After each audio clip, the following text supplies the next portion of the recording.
Hello guys, welcome to Pakistani reaction. तो कैसे हैं आप सब? उम्मीद है आप सब बढ़िया होंगे, मजे में होंगे, खुश होंगे, आबाद होंगे। हमारी दुआ यही है आप हमेशा हंसते रहे, मुस्कुराते रहे, खुद भी खुश रहें, दूसरों को भी खुश रखें। चैनल पर न्यू है, चैनल को सब्सक्राइब कर दें, बेल आइकन को प्रेस कर दें ताकि आपको आने वाली हर न्यू वीडियो का नोटिफिकेशन टाइम से मिल सके। मेरा नाम है बशर। सो गाइस, आज की एक बहुत बड़ी खबर निकल के आ रही है भारत के, मैं कहता हूँ एक तरह से दोस्त आर्मेनिया किसी की तरह से। एक टाइम पे था आर्मेनिया के साथ भारत की इतनी बनती भी नहीं थी। आज आर्मेनिया भारत से धड़ धड़ वेपन खरीद रहा है। आर्मेनिया को जो भारत बोलता है वो करता है। एक तरह से भारत की मुट्ठी में आ गया आर्मेनिया, देखा जाए तो इतना अच्छा दोस्त हो गया। क्योंकि अजरबैजान टर्की फिर भारत की जियोपॉलिटिक्स आपको पता है भाई।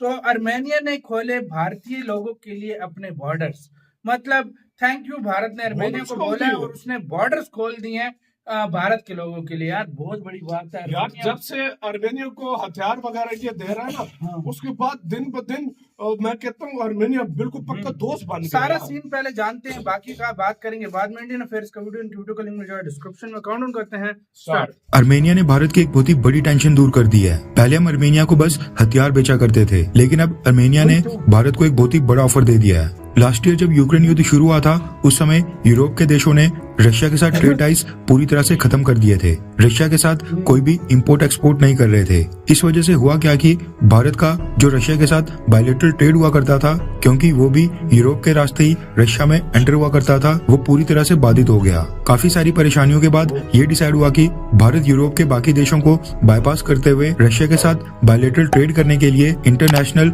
नॉर्थ साउथ ट्रांसपोर्ट कॉरिडोर का इस्तेमाल करेगा। स्क्रीन के ऊपर आप international north south transport corridor का मैप देख सकते हैं। जो ब्लू लाइन है वो स्टैंडर्ड रूट था जो कि पहले इस्तेमाल किया जाता था, और ये ईरान के नीचे पर्शियन गल्फ से होते हुए मेडिटेरेनियन सी से होते हुए एक लंबा रूट लेकर रशिया पहुंचता था। जबकि जो रेड वाली लाइंस आप देख रहे हैं वो है नॉर्थ साउथ ट्रांसपोर्ट कॉरिडोर। ये रूट कंपैरिजन में काफी छोटा भी है। टाइम के साथ साथ इस रूट से पैसा तो बचता ही है, लेकिन इसमें दिक्कत है अजरबैजान की। इस रूट में सामान शिप्स के थ्रू पहले भारत से ईरान जाता है, फिर वहाँ से ईरान के नॉर्थ में अजरबैजान के अंदर एंटर होता है, और फिर वहाँ से रशिया के अंदर एंटर होता है। दिक्कत यह है कि अजरबैजान के भारत के साथ भी कुछ अच्छे संबंध नहीं है। भारत आर्मेनिया को काफी सारे हथियार सप्लाई कर रहा है। इसके अलावा अजरबैजान के पाकिस्तान और टर्की के साथ काफी स्ट्रॉन्ग टाइज हैं, एंड अजरबैजान कश्मीर मुद्दे के ऊपर पाकिस्तान को भी सपोर्ट करता है। न सिर्फ भारत बल्कि ईरान और अजरबैजान के भी आपस में कुछ अच्छे संबंध नहीं है। माना जाता है कि अजरबैजान ने इजराइल को अपनी टेरिटरी का एक्सेस दिया हुआ है, एंड इजराइल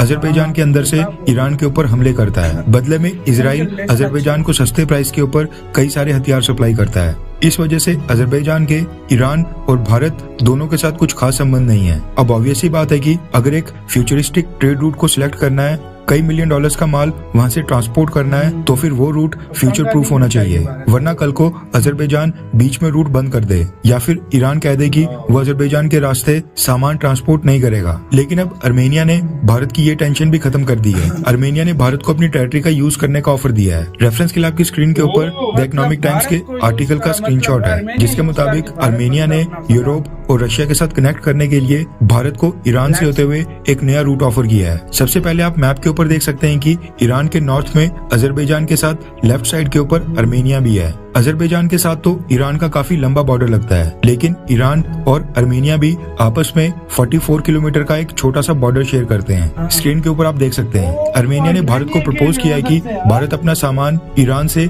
अजरबैजान भेजने की बजाय आर्मेनिया के रास्ते भेजे, यानी भारत का सामान ईरान से आर्मेनिया के अंदर एंटर हो। और उसके बाद आर्मेनिया के नॉर्थ में जॉर्जिया है, जिसका बॉर्डर रशिया के साथ भी लगता है, और जॉर्जिया की कोस्ट लाइन ब्लैक सी के साथ भी लगती है। आर्मेनिया ने कहा है कि भारत का सामान आर्मेनिया से जॉर्जिया में एंटर होगा और फिर वहां से रशिया जाएगा। इसका दूसरा फायदा ये होगा कि ये रूट न सिर्फ रशिया को सामान भेजने के लिए इस्तेमाल किया जा सकेगा, बल्कि जॉर्जिया से होते हुए ब्लैक सी के रास्ते यूरोपियन कंट्रीज में भी जा सकेगा। ब्लैक सी की लेफ्ट वाली साइड में आप देख सकते हैं कि सारी की सारी यूरोपियन कंट्रीज हैं। एक ही रूट से रशिया और यूरोपियन कंट्रीज कवर हो जाएंगी।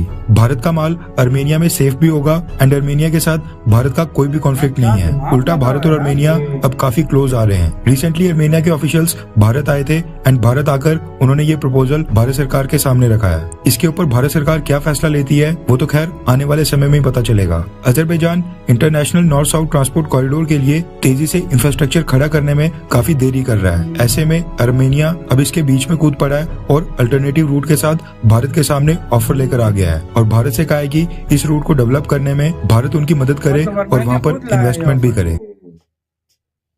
इसी के साथ यार वैसे मैं एक बात इन्वेस्टमेंट का बताऊं, कोई मसला नहीं है भारत का, मेरी नजर लेकिन में ये भारत सबसे को बेस्ट फैसला है। बहुत मस्त ऑफर दे दिया यार। देखा जाए तो अर्मेनिया ने बहुत मस्त ऑफर दी है, सीधी सी बात है ऐसी भाई। ऑफर कोई कंट्री किसी को देता है। सच में मैं बताऊं, जिस तरीके के साथ इन्होंने किया है ना, और जिस तरीके से उसने खुद कहा है कि यार भाई आगे इन्वेस्टमेंट भी करो और साथ में इधर से लेकर जाओ। देखो इंडिया के लिए परेशानी ये है ना, देखो कभी ताल्लुकात तुम्हें पता है अजरबैजान से के साथ भी किस तरह होते हैं, ईरान की भी इनके आपस में नहीं लगती।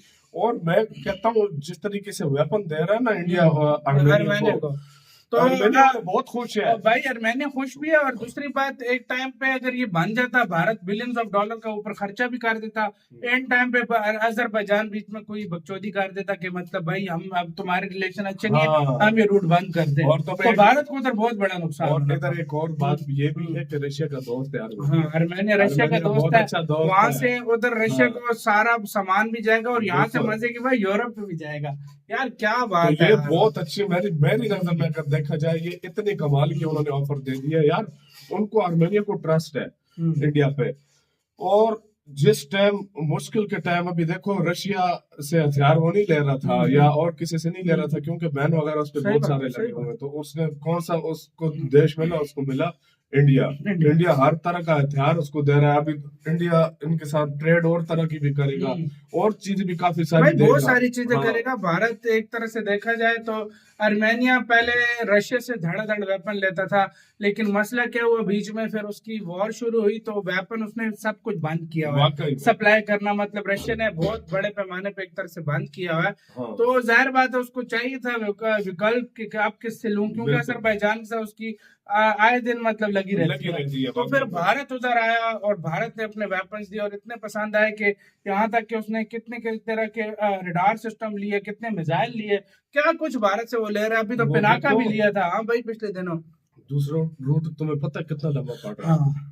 वो भाई वो ये शॉर्ट भी है, कहाँ इजिप्ट के अंदर से घूम के पता नहीं कहाँ से कहाँ जाकर भाई निकल। ये रूट शॉर्ट भी है, ब्लैक सी से होता हुआ यूरोप में भी जाता है, ये और शॉर्ट पड़ जाता है। क्योंकि भाई अगर चाइना से या पाकिस्तान से रिलेशन अच्छे होते तो बहुत करीब बन जाता फिर मतलब भारत का उसके साथ रूट। लेकिन यार रिलेशन मैं कहता हूँ ये तब भी तो भाई मैं कहता हूँ हमारे कंट्रीज के बीच में रिलेशन अच्छे होने चाहिए ताकि ट्रेड हो सके, हर किसी को फायदा हो। मैं तुम्हें सच्ची बात बताऊं ना, एशिया की जितने भी कंट्रीज है मैं सच बोल रहा हूं, इनमें यूनिटी नहीं है। यूनिटी इनमें है ही नहीं, शुरू से ही नहीं। यार अक्लमंद जो बंदा होगा ना वो सोच के भी बता, उसको आइडिया हो जाएगा एशिया अगर यूनिफाई हो गया तो यूनाइटेड हो गया तो पूरा सबसे बड़ा नुकसान उसका वेस्टर्न को है, यूरोप को और अमेरिका को नुकसान है। तभी तो साथ नहीं होने देते, दरारें मतलब लगाई हुई है। तुम पूरी दुनिया में देख लो जितनी एशिया में फाइटें हो रही हैं कहीं नहीं हो रही ये चीज है। तो ये आपका कैसे कहना है अपने कमेंट सेक्शन में दें। इंटरव्यू खत्म करते हैं, अपना बहुत ज्यादा ख्याल रखना तो यार भाई।